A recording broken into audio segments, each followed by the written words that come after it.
So I'm here this morning with Patrick Piuze. This is a very good example of the value we add as a wine merchant. And that is that if you're not a really geeky wine geek, you've probably never heard of Patrick Piuze. But the truth is that in the pantheon of great producers in Chablis today, Ravenel, William Favre, Dovisa, maybe Christian Moreau, Patrick Piuze today is really the most highly regarded young winemaker. And his wines are the equal of those other wineries that I just mentioned. I think Jancis Robinson was the first person that kind of discovered you and started writing about what great wines you were making. She has been, Jancis has been very, very good. It's true that we've had the support of many of them. Eric Asimov has helped us a lot, and basically all the others above writer have came from Alan to... And of course, Alan Meadows now. He's like a strong follower. Yeah, he loves your wines. Yeah. And because he loves your wines, and also because Martine Saunier imports your wines into the United States, I started buying the wines, tasted them. I think they're remarkable. And so now you know about Patrick Piuze, which you wouldn't have if Alan and Jancis hadn't written about them, and Martine had told me about them, and we started buying them. I drink them at home. Honestly, our go-to kind of everyday house white wine these days is the 2010 Petit Chablis. I just think it's a fabulous wine for a very reasonable price.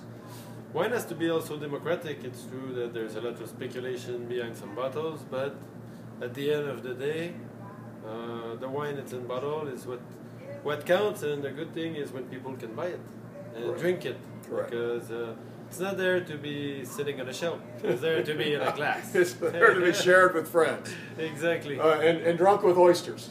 Yep.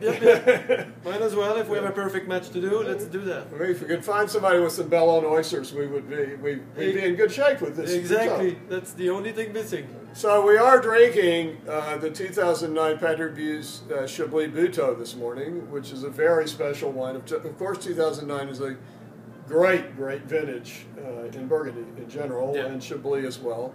So I was hoping, Patrick, you'd tell us a little bit about this wonderful Chablis Butteaux. So Butteaux, first of all, is people don't see it as much on the label for one reason. It's one little subclimate inside Momain.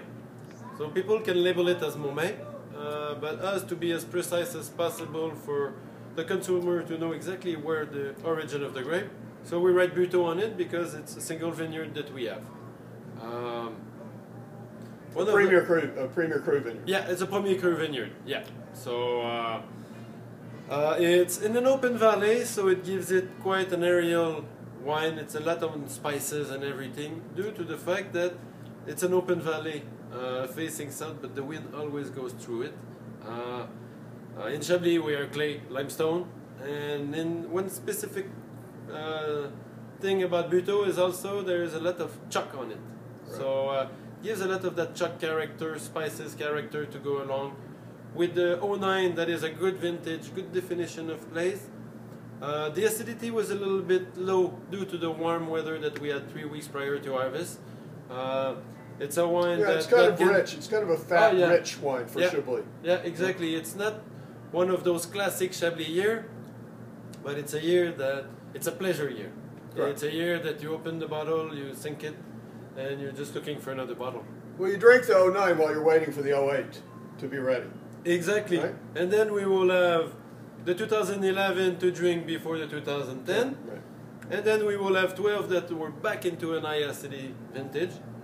So year on, year off, we get some consumer right away and some wines to be able to hold on a little bit more. And of course the 08s, the 08 Premier Crus, you can drink them when they're 20 years old. If you have a cool cellar. I think that Chablis people think that they're being drank.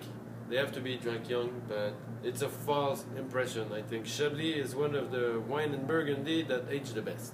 Correct. Oh, absolutely. It's white wines, clearly. Other than the Grand Crus, that sell for $1,000 a Yeah, bottle, exactly. it ages very, very well. But for sure, because instead of having the alcohol or the tannins that is the backbone for aging, we have acidity. Correct. And acidity is amazing backbone for aging. From the oyster shells in the ground. Exactly, The decomposed oyster shells in the ground. Yeah, because Chablis was all underwater, and it's the glacier moving around that left some sediment that created the landscape in Chablis. So that's why we have such a mineral, because when the water goes down to be drained by the roots, it mineralizes itself from sea sediments, and that's where we get the magical part of Chablis.